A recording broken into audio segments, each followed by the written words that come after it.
우리가 생을 살아가면서 사물을 보는 방식에는 두 가지가 있습니다. 하나님의 말씀인 이 성경적인 관점에서 보는 방식과 그리고 내 자신의 관점으로 바라다보는 그런 방식이 있습니다. 오늘 본문 말씀에 소개되어지고 있는 욥의 경우는 어떠했는가 하는 것을 한번 같이 상고해 보고자 합니다. 여러분이 아시는 대로 욥은 평소에 정말 하나님을 경외하는 자였습니다. 그는 정직했고 그리고 악을 행하지 않아서 사실은 하나님께서 의인이라고 인정을 해주는 그런 사람이었지 않습니까? 사람이 세상을 살아가는 데는 다 제각기 형편과 처지가 다를 수 있습니다. 그러나 한 가지 공통되어지는 것은 누구라도 모두가 다 사실은 괴로운 생을 살아가고 있다는 점입니다. 그런 중에 정말 우리 인간이 겪을 수 있는 고난의 극치를 경험했던 대표적인 사람을 꼽으라 한다면 바로 이 욥을 우리는 지목할 수 있을 것입니다. 우리가 이 욥기를 읽어보면은요, 야, 정말 이러고도 살 수가 있을까 싶을 정도의 그런 고난을 거푸 겪지 않습니까? 그 많았던 재산, 재물을 하루아침에 다 잃어버리고 빈 털터리가 되는 그런 경우를 당했습니다. 뿐만 아니죠, 그처럼 자랑스럽게 여겼던 10남매를 하루아침에 잃어버리는, 자식들이 몰사당하는 그런 비극도 겪었습니다. 그런데도 욥기의 서막인 1장에서 욥이 자신에게 이렇게 거푸 닥치는 이런 역경과 시련 앞에서도 이렇게 고백을 합니다. 주신 자도 여호와시오 취하신 자도 여호와시오니 여호와의 이름이 찬송을 받으실지이다. 이렇게 외치는 것을 보면서 야, 참 대단한 사람이다 라는 느낌 갖지 않았습니까? 그러나 욥기는 1장에서 끝나지를 않습니다.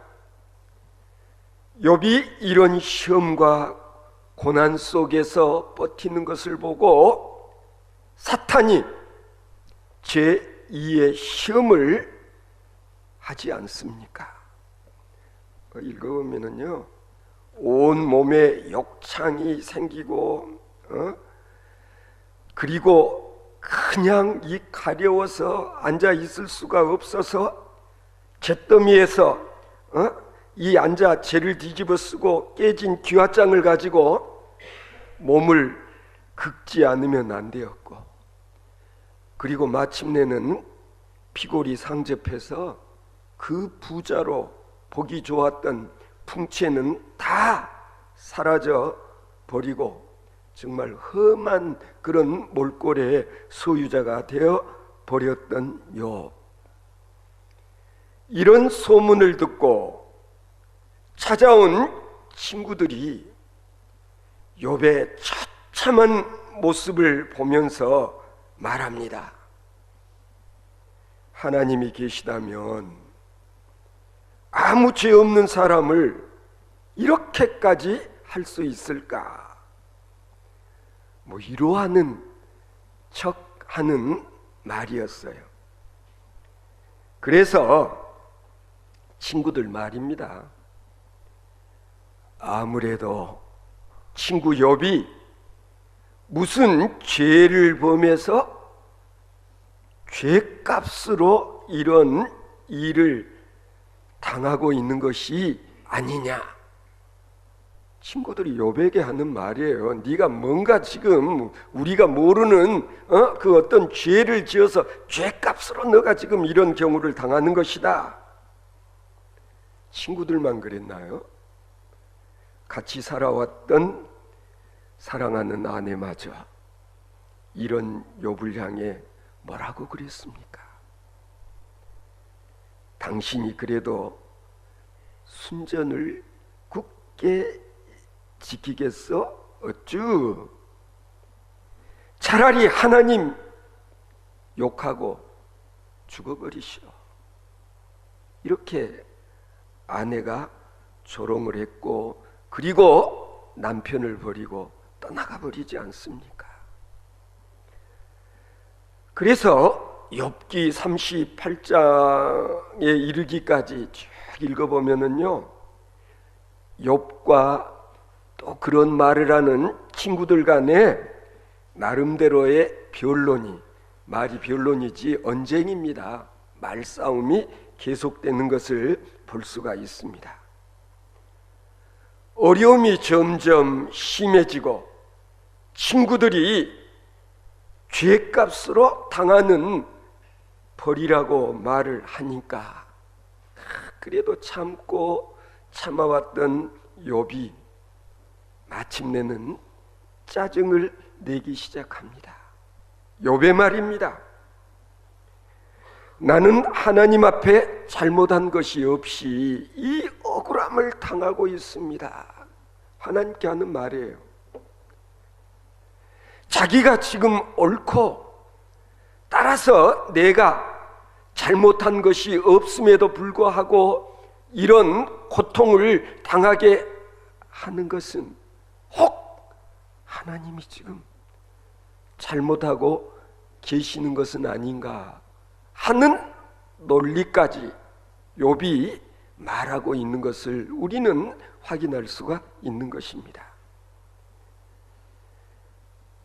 욥 당사자의 말만 들어보면 욥만큼 의롭게 산 사람도 없습니다. 욥이 주장하기를, 욥기 23장 11절 12절을 보면은요, 내 발이 그의 걸음을 따라 바로 따랐으며 내가 그의 길을 지켜 치우치지 아니하였고 내가 그의 입술의 명령을 어기지 아니하고 정한 음식보다 그의 입의 말씀을 귀히 여겼도다. 하나님의 말씀을 귀히 여겼고 나는 하나님의 말씀대로 살아왔다고 자신 있게 이야기를 합니다. 그러나 여러분, 우리는 이 점을 분명히 알아야 됩니다. 욥이 이렇게 자신을 의롭다고 주장할 수 있었던 것은 그 판단 기준이 자기였기 때문이다.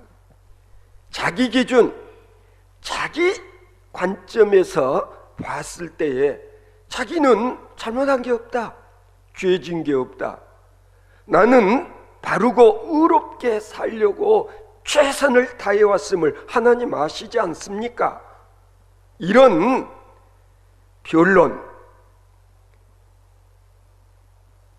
여러분, 욥은 어느 사이에 하나님이 행하신 일의 결과에 대해서 받아들이기 어렵다는 식의 상황까지 오고 말았습니다.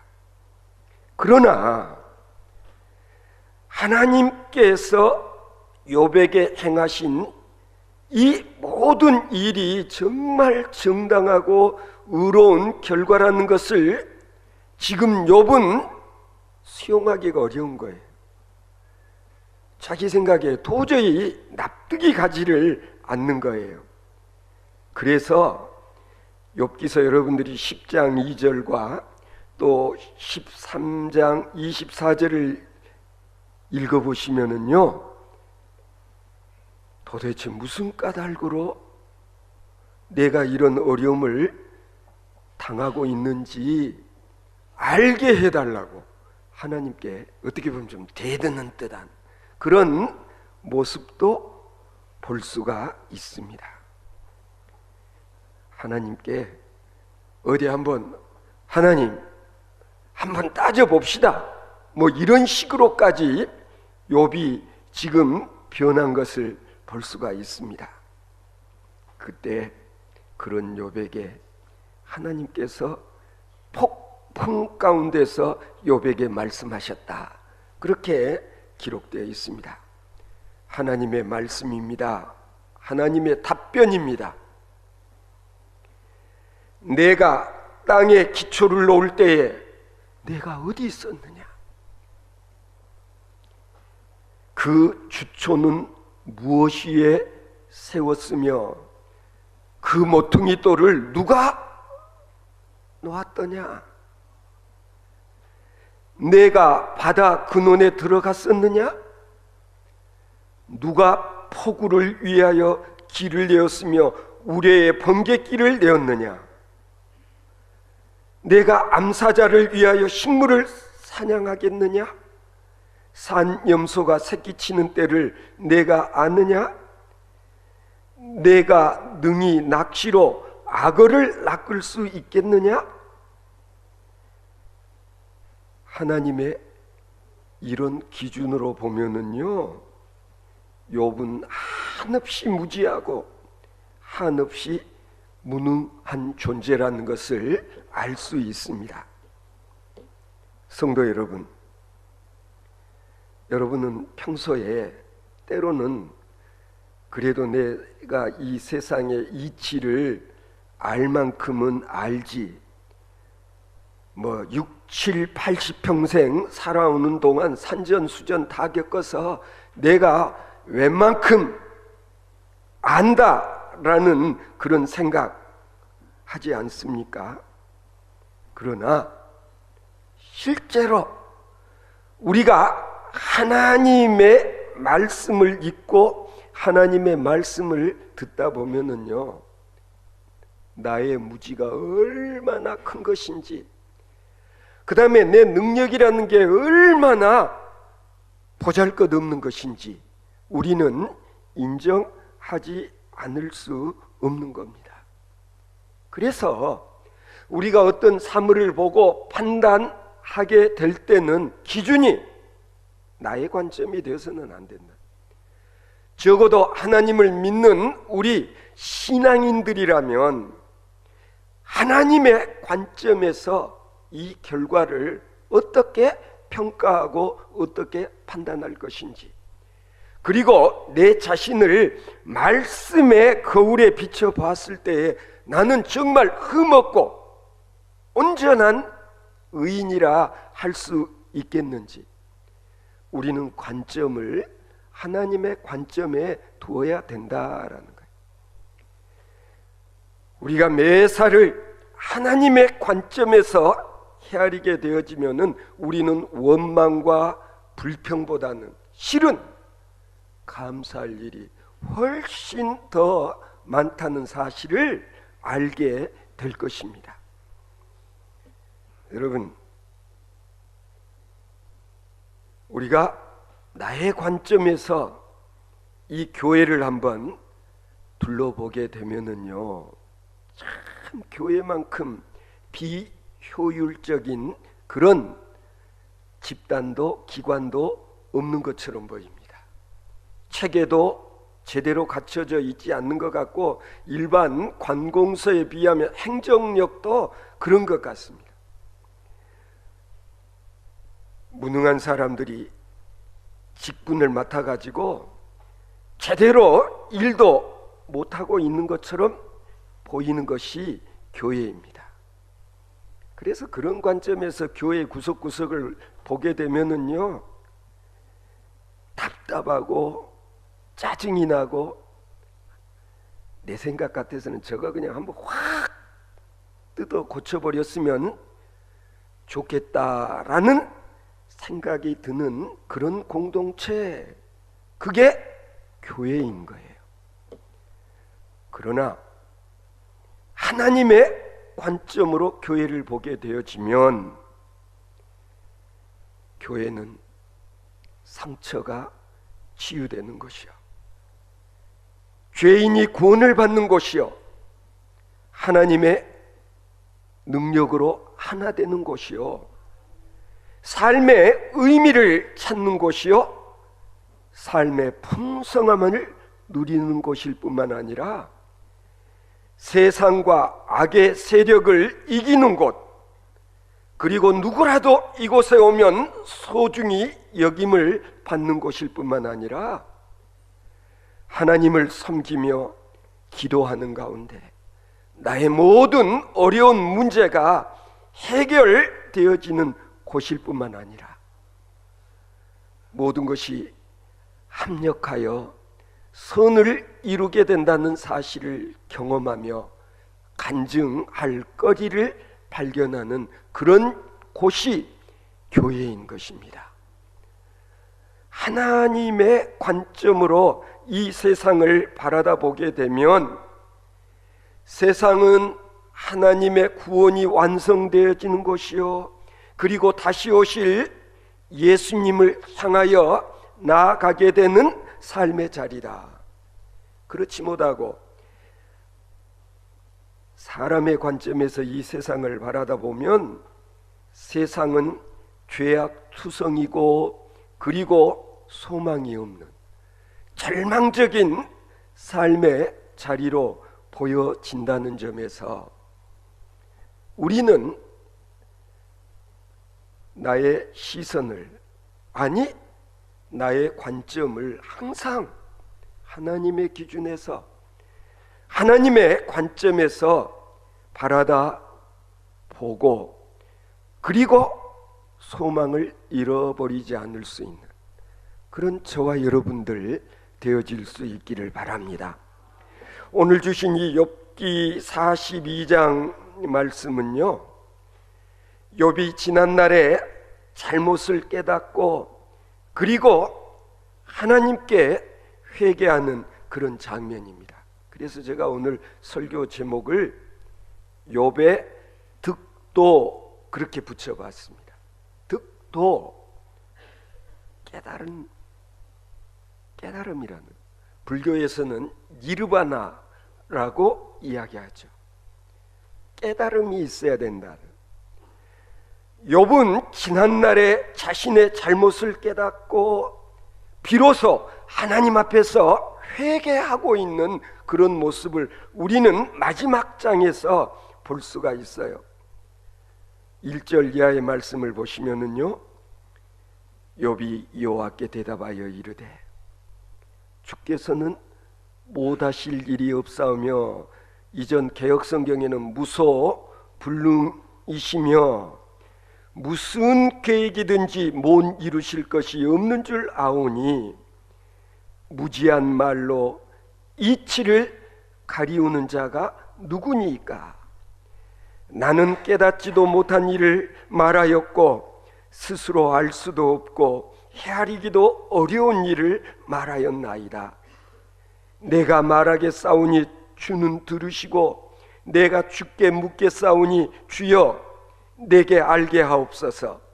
내가 주께 대하여 귀로 듣기만 하였사오나 이제는 눈으로 주를 배움나이다. 바로 이것이 욥기의 가장 중요한 결정적인 고백이라고 할 수 있을 것입니다. 이제서 드디어 깨달았다. 욥이 친구들하고 긴 감론 을박도 하고 또 잠깐 동안 하나님의 능력에 대해서 회의를 느끼기도 하고, 진짜 하나님은 살아계시고 진짜 하나님은 의로우신 분인가 의심까지도 하지 않았습니까? 그러나 이제 내가 깨달았나이다. 이제 알았습니다. 이전에는 귀로 듣기만 했는데 이제는 눈에 보이기 시작합니다. 이전에는 소리로만 들었는데 이제는 내 눈에 보이기 시작한다는 거예요. 주님, 제가 지금까지는 하나님에 대하여 귀로만 들었습니다. 그런데 이제는 눈으로 봅니다. 욥은 하나님께서 자기에게 왜 고난을 허용하셨는지 이 질문에 대한 대답을 온전히 얻지는 못했지만, 듣지는 못했지만 더 중요한 것을 얻었다, 그런 얘기인 것입니다. 욥은 지금까지는 요즘 우리가 알고 있는 말로 표현하자면 교리적으로 하나님을 알았다, 지식적으로 하나님을 알았다는 거예요. 그래서 그는 그동안 이렇게 말을 했었다는 거예요. 요새 말로 좀 이야기하자면 저도 그런 건 이미 다 들어서 알고 있습니다. 하나님, 제가 신앙생활을 지금까지 몇 년을 했습니까? 교회에서 들을 만큼 들었습니다. 하나님이 누구시냐고요? 하나님은 전지전능하시고 무소부재하시고 무소불능하신 분 아니십니까? 욥은 적어도 하나님은 이런 분이라는 것을 머리로 알고 있었다는 거 아니에요. 그런데 이제는 완전히 달라졌다는 것입니다. 이전에는 내가 그것을 귀로 들어서 알았지만은 이제는 눈으로 보고 있습니다. 하나님이 전능하시다는 사실을 이론으로, 지식으로가 아니라 내가 체험을 통해서 경험을 했습니다. 그리고 하나님 앞에 무릎을 꿇는 것입니다. 욥은 이렇게 자기의 전 존재를 통해서 하나님을 깊이 경험하고 간증을 하게 된 것입니다. 오늘 본문 6절 다시 한번 보시면은요, 그러므로 내가 스스로 거두어드리고 티끌과 재 가운데서 회개하나이다. 깨달음 다음에 행동은 무엇이냐? 깨달음이 있고 난 다음에 누구라도 하나님 앞에 무릎을 꿇고 그리고 회개하는 욥을 본받아야 된다라는 거예요. 그런 욥에게 42절 결론 부분, 여기 보면은 하나님께서 엄청난 축복을 욥에게 하십니다. 갑절의 축복을 하나님께서 욥에게 베푸셨다, 그렇게 기록하고 있지 않습니까? 우리는 여기서 하나님의 축복을 단순한 재물이, 물질이 갑절로 채워지는 그런 축복이라고 우리가 말하고 이해하기보다는 우리가 이 욥기를 통해서 이 하나님의 축복이라는 것이 어떤 차원으로 욥에게 업그레이드 되었나, 그걸 제대로 보는 일이 중요한 것입니다. 이 욥기서 마지막 부분에서 정말 우리가 놓쳐서는 안 되는 중요한 결론이 하나 있습니다. 그게 뭐라고 생각하십니까? 욥은 새로운 감사로 생을 살아가게 되었고, 욥이 그의 친구들을 위해서 무엇을 하였는가 하는 것을 봐야 된다는, 욥의 깨달음, 그리고 욥이 회개를 하고 난 다음에 욥이 어떻게 달라졌는가, 변화되어졌는가, 그 점을 우리가 놓쳐서는 안 된다는 거예요. 10절 말씀을 한번 보십시오. 욥이 그 친구들을 위하여 기도할 때에 여호와께서 욥의 곤경을 돌이키시고 여호와께서 욥에게 이전 모든 소유보다 갑절이나 주신지라 그래서 욥이 갑절의 축복을 받기 전에 욥이 취했던 행동이 뭐냐? 자기를 그렇게 헐뜯고 괴롭혔던 친구들을 위해서 오히려 기도하게 되었다는 거예요. 하나님으로부터 귀중한 깨달음을 얻은 후에 욥은 자기를 위로하겠단다고 찾아와서 오히려 자기를 괴롭게 했던 친구들을 원망하지 아니하고 오히려 그들을 위해서 기도를 하고 복을 빌어 주었다. 내 가슴에 칼을 들이댔던 이웃들을 위해서 욥은 기도하기 시작했다는 거예요. 이것은 누가 옳고 그르다는 그런 차원을 넘어서는 것이다. 그러니까 욥은 어려운 시험을 통해서 이와 같은 높은 믿음의 수준에 도달하게 되었다. 엄격하게 말하면 사실은 욥이 하나님의 시험, 아니 사탄의 시험에 완벽하게 승리를 했다? 아니었어. 욥도 회의에 빠졌고 하나님을 의심하게도 되었고, 우리가 평가하자면 욥은 성공한 사람이 아니라 시험에 실패했던 패자였다라고 이야기해야 될 것입니다만은, 그러나 마지막 순간에 욥이 하나님을 눈으로 보고 제대로 깨닫고 난 다음에는 그의 관점이 달라졌고 그의 입술을 통해서 나오는 말이 달라졌다는 거예요.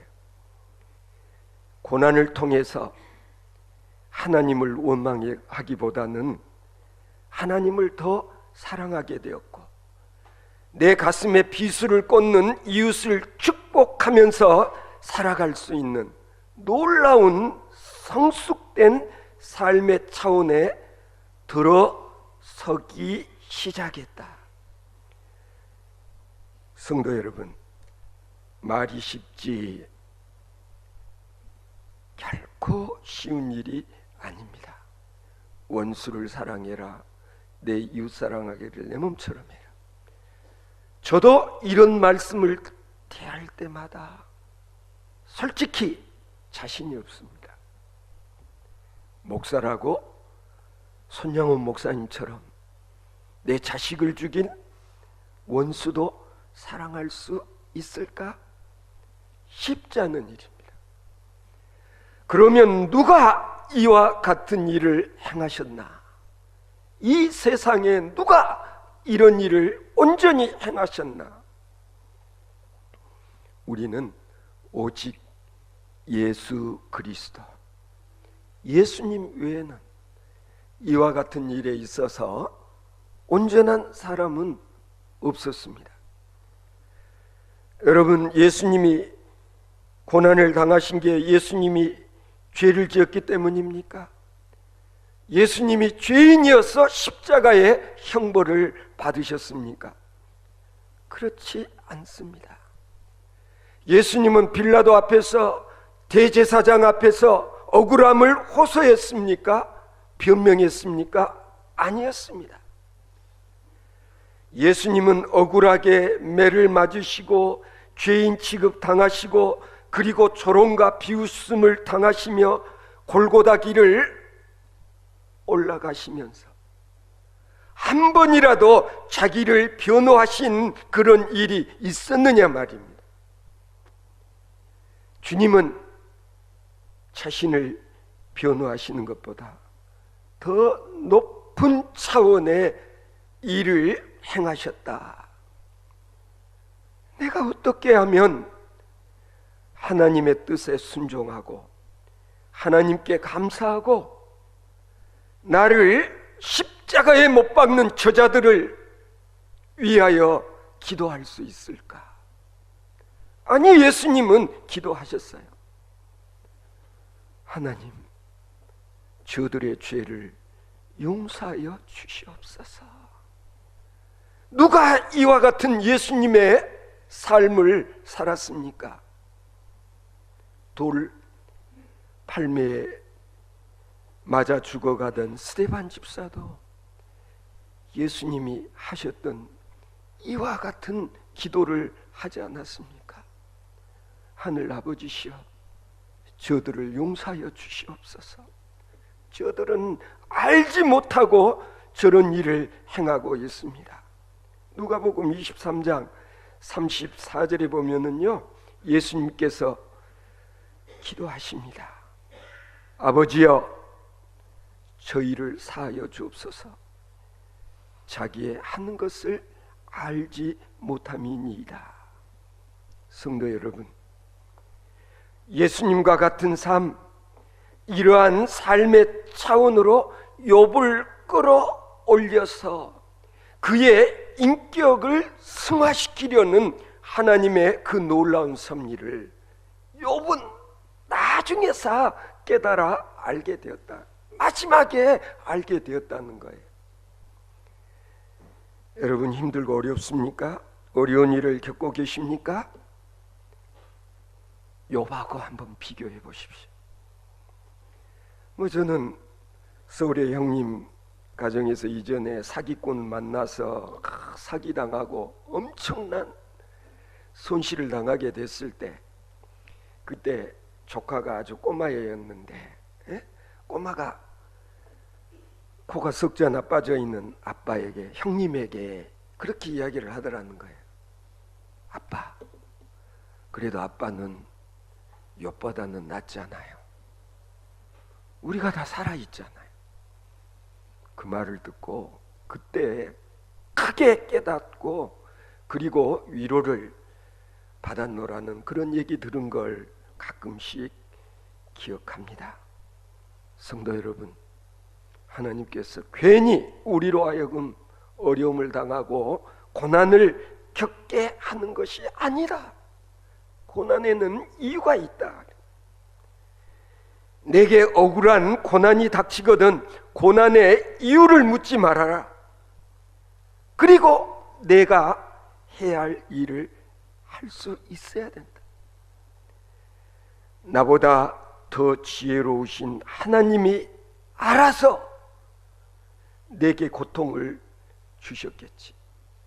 이 고통을 통해서 나로 하여금 뭔가 반드시 깨닫기를 원하는 하나님의 또 다른 뜻이 있을 것이다. 무소불능하신 하나님이 계시고, 그리고 그 하나님을 사랑하는 자들은 마침내는 그 뜻대로 부르심을 입은 사람들에게 약속하신 대로 모든 것이 합력하여 선을 이루게 될 것이라는 것을 믿고, 그리고 미래의 소망을 두고 오늘 범사에 감사하면서 항상 기쁨의 삶을 더불어 살아갈 수 있는 우리 드림교회의 신앙 공동체가 되어질 수 있기를 바랍니다.